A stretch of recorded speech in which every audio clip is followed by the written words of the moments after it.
Aujourd'hui, nous n'allons pas prendre des points d'actualité comme d'habitude parce que l'actualité actuellement n'a pas beaucoup d'intérêt. Les gens parlent de leur législative et nous ne nous sentons pas concernés par cette question. Nous allons donc nous adresser aux patriotes.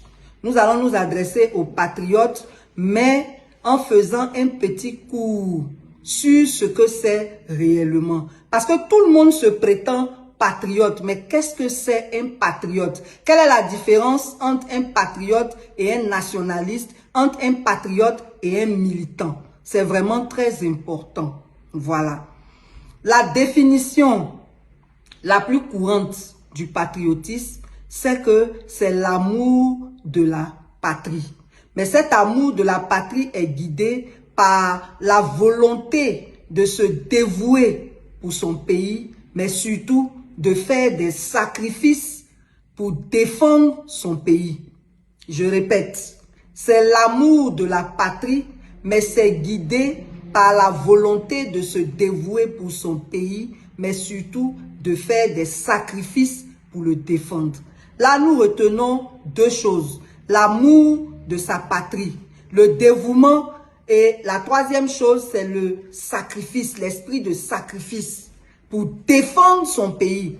Vous voyez, ce sont des choses à la lumière desquelles vous devez savoir si vous êtes un patriote ou pas. Est-ce que vous aimez votre pays? Est-ce que vous êtes dévoué pour la cause de votre pays? Est-ce que vous êtes prêt à vous sacrifier pour défendre votre pays? Si à ces trois questions, la réponse est oui, vous êtes un patriote. Mais si la réponse est non, alors vous devez trouver un autre qualificatif, mais vous êtes tout sauf un patriote. C'est pour cela que nous avons tenu à éclairer d'abord sur cette notion et à faire la différence avec le nationalisme et le militantisme. Le nationalisme est basé sur une idéologie politique qui centre tout sur la nation et sur les nationaux. Donc, quand on met la nation au centre de tout ce qu'on fait, on est nationaliste. Et parfois, même quand on exagère, on peut nous traiter de xénophobes parce qu'il y a certains nationalistes qui entretiennent un sentiment de supériorité par rapport aux autres nations et un sentiment de rejet par rapport aux autres nations. Donc, le nationaliste, c'est celui qui met au centre de toutes ses décisions la nation d'abord. Ça, c'est pas mauvais, mais en toute chose, il y a des dérives. Le militant, c'est quoi le militantisme? D'abord, quand on est militant, c'est qu'on appartient à une association. Ça peut être un parti politique, ça peut être une ONG, un syndicat, mais on appartient à une organisation. Et donc, cette organisation-là défend soit une cause, soit une idée, soit une opinion, et nous, on s'active à militer en faveur de cette cause, de cette idée ou de cette opinion. Donc, le militantisme s'exerce au sein d'une organisation et le militantisme épouse la cause de cette organisation. Le militantisme fait qu'on s'engage dans cette organisation pour, on va dire, défendre tout ce que cette organisation porte. Voilà le militantisme. Donc, si vous êtes d'un parti politique et que vous défendez corps et âme ce que défend votre parti, vous êtes dans le militantisme. Si vous êtes dans un syndicat ou une ONG, c'est pareil. Donc, vous voyez qu'il y a une différence entre le patriotisme, le nationalisme et le militantisme. Le patriotisme est supérieur à tout ça parce qu'il s'agit de la patrie. Il s'agit de défendre les valeurs que sa patrie incarne et de défendre l'intégrité de sa patrie. Donc, chaque fois que la patrie est menacée pour une raison ou pour une autre, tous les patriotes, donc tous ceux qui partagent l'appartenance à cette patrie-là, se mettent ensemble dans la solidarité et dans l'esprit de sacrifice pour défendre leur patrie. Donc, le cas dans lequel nous sommes en Côte d'Ivoire nécessite des patriotes, pas des militants. Parce que quand vous êtes militant, vous êtes assujetti à une organisation. Et donc, c'est ce que cette organisation décide que vous faites. Vous n'êtes pas forcément pour la patrie. Parce qu'il y a des organisations qui travaillent contre la patrie. Donc, sachons faire la différence entre le militant et le patriote. L'autre chose, le nationaliste. Le nationaliste aussi aime son pays, mais il est centré sur les intérêts de son pays. Ça aussi, c'est pas mauvais. C'est pas mauvais, ça fait partie du patriotisme, mais le patriotisme est plus large. Le patriote, lui, se contente pas de défendre la nation, de veiller aux intérêts de la nation, mais il s'engage pour ces intérêts-là au point de faire des sacrifices quand c'est nécessaire. C'est très important de situer toutes ces notions parce que sur les réseaux, il y a des gens de tous les niveaux et il y a des confusions qui se font. Donc, il fallait vraiment qu'on vous dise c'est quoi, c'est qui le vrai patriote, c'est quoi le patriotisme. Et je pense que là, les choses sont devenues un peu plus claires pour vous. Mais on va prendre deux exemples. Un dans la sous-région, l'autre dans la Bible, pour que vous compreniez encore mieux c'est quoi être un patriote. Le premier exemple que nous allons prendre, c'est celui de la chute de Blaise Compaoré au Burkina Faso en 2014. Pour résumer l'histoire de Blaise Compaoré, il est venu au pouvoir au Burkina Faso après un coup d'État qui a eu lieu le 15 octobre 1987, après l'assassinat du capitaine Thomas Sankara. C'est Blaise Compaoré qui a pris les rênes du pouvoir au Burkina et pendant 27 ans, il a régné sans partage dans un banditisme d'État, dans la terreur, dans tout ce que nous vivons dans notre pays actuellement. Et il était même impliqué dans certaines guerres dans les pays voisins, dont la rébellion de 2002 en Côte d'Ivoire. C'était ça, Blaise Compaoré. Mais le peuple burkinabé s'est levé. Lorsqu'il a voulu modifier la constitution pour se maintenir au pouvoir, les ONG, les syndicats, les artistes, tous les burkinabés se sont mis ensemble pour dire non. Et cela a provoqué un soulèvement populaire qui a envoyé la chute de ce dictateur qu'on croyait inébranlable. Donc, c'est un cas qui est similaire à ce qui se passe en Côte d'Ivoire en termes de contexte, mais en termes d'action pour y arriver, là, c'est vraiment différent. Dans notre pays, malheureusement, il y a des partis politiques qui travaillent contre la Côte d'Ivoire. Il y a des associations qui travaillent contre la Côte d'Ivoire. Il y a des syndicats qui travaillent contre la Côte d'Ivoire. Donc, dans notre cas, il était impossible de créer cette symbiose qui aurait emmené un soulèvement populaire qui aurait pu faire partir Ouattara Draman du pouvoir. C'est pas la même chose. Souvent, les gens disent, pourquoi vous ne faites pas comme au Sénégal? Pourquoi vous ne faites pas comme à Madagascar? Chaque pays a ses réalités. Nous, notre réalité là, on a affaire à des terroristes, des sanguinaires, qui sont prêts à décimer le peuple entier s'il le faut. On ne va pas donc exposer les populations que nous voulons protéger. On ne va pas les exposer à ces sanguinaires. Ce qui signifie qu'en Côte d'Ivoire, il y a une autre façon de faire. Mais le principe qui devrait être le même, c'est le principe de la solidarité. Le principe qui devrait être le même, c'est le principe de l'esprit de sacrifice. Parce que tous ceux qui sont descendus dans les rues pour chasser Blaise Compaoré, il y en a qui y ont laissé leur vie. Comme nous constatons aussi que dans le combat que nous sommes en train de mener, pour que notre pays soit libéré des terroristes et des imposteurs, il y a des vies humaines qui sont aussi tombées. Donc, il y a deux choses que nous devons retenir en termes de patriotisme qui sont nécessaires. C'est la volonté de se dévouer pour son pays et la volonté de faire des sacrifices. Mais comment on fait ces sacrifices? C'est simple. Nous avons pris sur nous de porter cette lutte. Et les sacrifices que nous faisons, c'est que nous n'avons plus de vie normale. Pendant que vous allez au travail, pendant que vos enfants vont à l'école, pendant que vous vaquez à vos occupations, pendant que vous mettez en œuvre vos projets, nous, on est dans la lutte, on ne peut pas faire toutes ces choses et même nos enfants ne peuvent pas aller à l'école.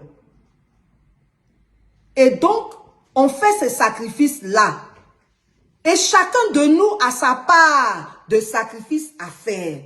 Donc, dans la lutte que nous sommes en train de mener, s'il y a un niveau où tu n'as pas agi, tu n'es pas un patriote. Tu n'es pas un patriote. Ou bien tu es membre du CCRC, ou bien tu es allié du CCRC, ou alors tu contribues financièrement. C'est pour ça que nous avons lancé la cagnotte. Le régime d'Abidjan s'est installé même avant la crise de 2010 qui a fait que Ouattara est arrivé au pouvoir, puisqu'on vous l'avait déjà expliqué. C'est depuis 1990 qu'il est dans ses manigances pour avoir le pouvoir. Il a échoué face à Bédié. Lorsque le président Houphouët-Boigny est décédé, notre constitution disait que c'est le président de l'Assemblée nationale qui prend le pouvoir. Là encore, Ouattara avait voulu, en sa qualité de premier ministre, usurper ce pouvoir. Le président Bédié a été plus rapide, il est allé faire sa déclaration. Le même Ouattara Draman était derrière le coup d'État de 99, derrière la rébellion de 2002, avant de pouvoir, en 2010, prendre le pouvoir par la force. Il n'est pas venu en un jour, il ne peut pas partir en un jour. Mais nous qui avons décidé qu'il doit partir là, nous avons besoin du soutien des vrais patriotes. Je vous l'avais déjà dit dans les anciennes vidéos. Nous ne travaillons pas pour un parti politique. Vous le verrez quand nous allons terminer. Nous ne travaillons pas pour un homme politique. Nous travaillons pour le pays. Nous travaillons pour la Côte d'Ivoire. Nous travaillons pour le peuple ivoirien qui n'a que trop souffert de la méchanceté d'Alassane Dramane Ouattara. Donc, on a besoin que chacun, en tout cas celui qui se dit patriote, on a défini c'est quoi le patriote. On a besoin que chacun s'engage.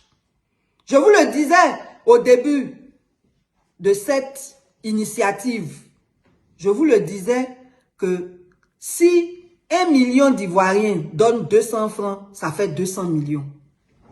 Vous voyez qu'on n'a même pas besoin de beaucoup donner. Il suffit de donner seulement. La population ivoirienne est estimée à 30 millions d'Ivoiriens. Mais la population active est estimée à 12 millions. La population jeune est estimée à 21 millions. Donc vous voyez qu'un seul million de personnes pour donner 200 francs, ça nous donne largement les moyens de financer ce qu'il faut pour que Ouattara s'en aille. Et puis toi tu dis que tu ne veux pas que Ouattara soit là. Et puis tu fais rien.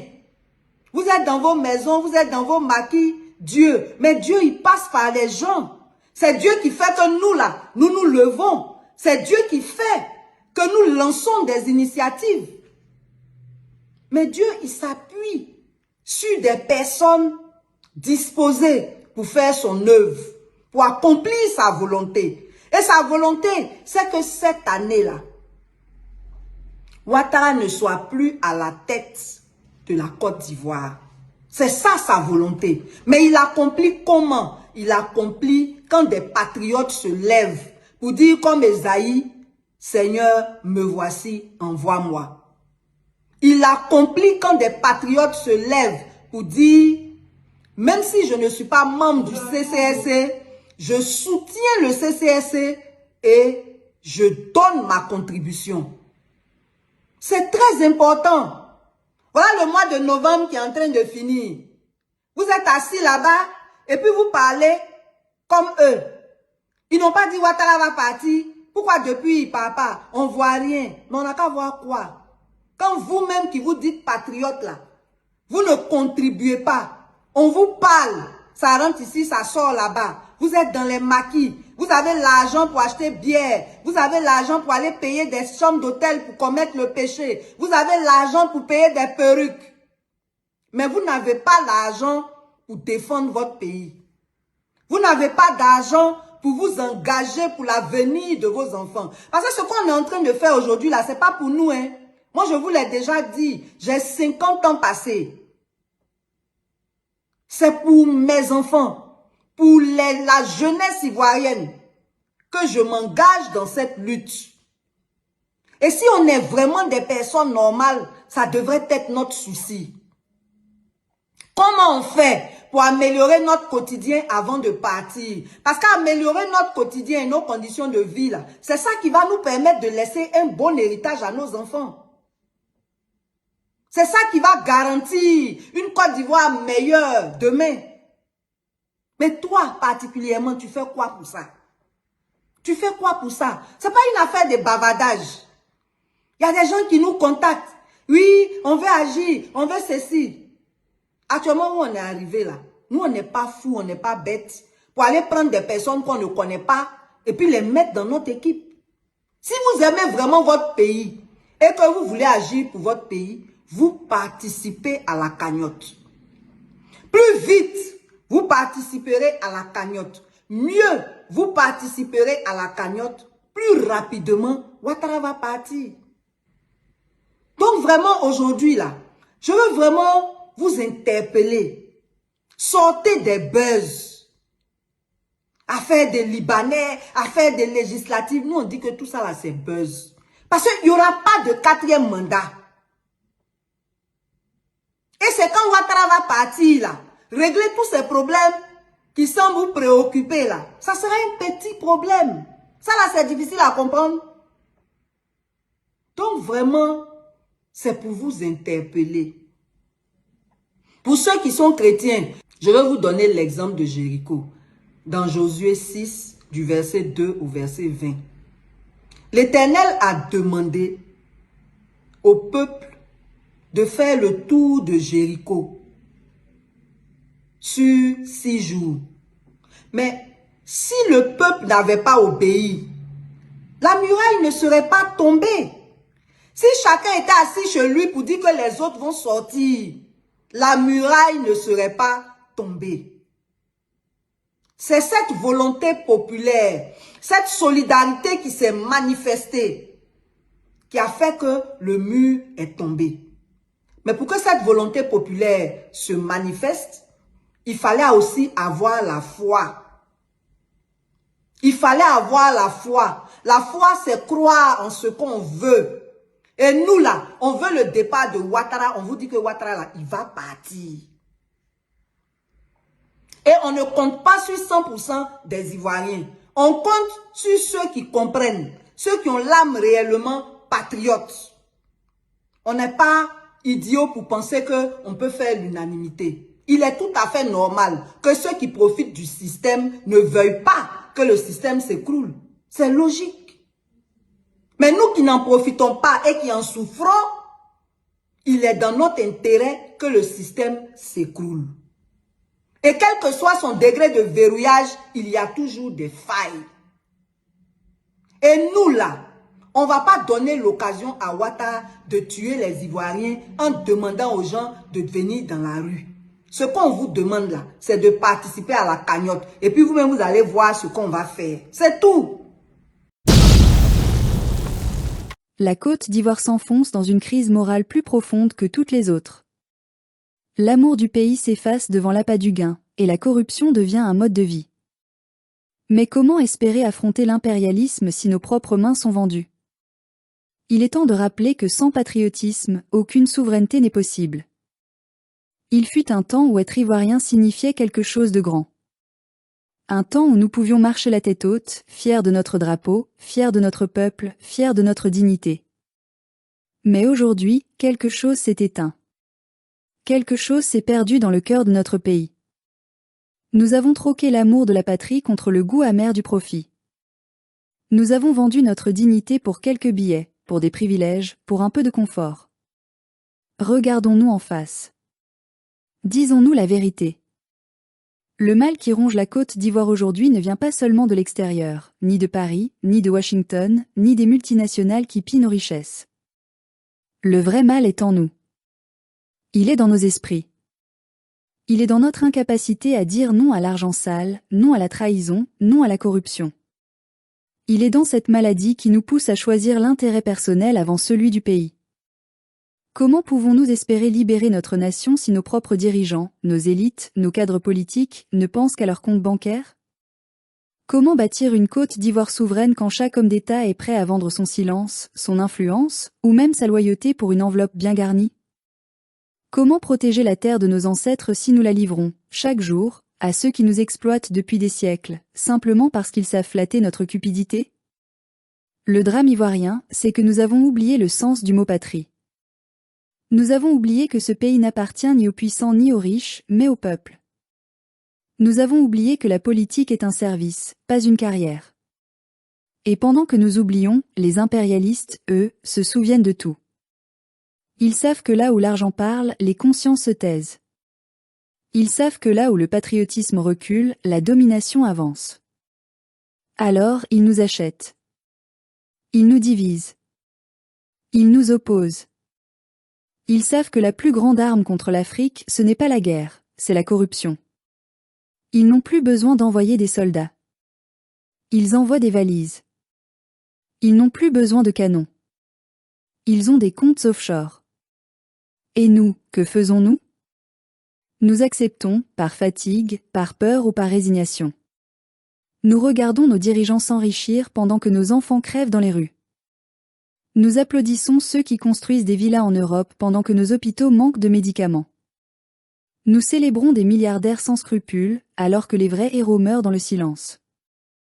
Nous avons oublié que la vraie richesse d'un homme, c'est son intégrité. Nous avons oublié que la vraie victoire d'un peuple, c'est sa dignité. Et tant que nous ne retrouverons pas cette flamme, la Côte d'Ivoire restera prisonnière. Je ne parle pas ici en juge, mais en frère blessé. Car nous avons tous, d'une manière ou d'une autre, participé à ce déclin. Nous avons fermé les yeux. Nous avons préféré la facilité à la vérité. Nous avons choisi de suivre ce qui nous promettait des miettes, plutôt que de soutenir ce qui nous appelait à la fierté. Et pourtant, tout n'est pas perdu. Nous avons encore en nous cette force silencieuse, ce courage que nos ancêtres ont laissé dans nos veines. Nous avons encore des hommes et des femmes intègres, qui se battent dans l'ombre pour sauver ce pays. Nous avons encore des jeunes qui refusent de se vendre, qui veulent servir sans trahir. C'est à eux que revient la mission de réveiller notre conscience nationale. Pas par la haine, mais par la clarté. Pas par la vengeance, mais par l'exemple. Car la Côte d'Ivoire ne renaîtra pas des promesses des politiciens, mais des actes des citoyens. Nous devons reconstruire notre fierté. Nous devons enseigner à nos enfants que la valeur d'un homme ne se mesure pas à la taille de sa voiture, mais à la pureté de son cœur. Nous devons rappeler à nos dirigeants que servir son pays, ce n'est pas s'enrichir sur son dos. Et nous devons dire à nos partenaires étrangers que notre silence n'est plus à vendre. Oui, le combat sera dur. Parce qu'on ne guérit pas d'un mal enraciné depuis des décennies. Parce qu'il faudra dire non à ceux qui détiennent l'argent, et parfois même à ceux qu'on aime. Mais c'est le prix de la liberté. C'est le prix de la dignité. Nous devons rêver d'une Côte d'Ivoire qui appartient à ses enfants, pas à ses créanciers. Une Côte d'Ivoire où un poste politique n'est pas un marché de corruption, mais un engagement de service. Une Côte d'Ivoire où un président n'est pas un roi, mais un gardien du bien commun.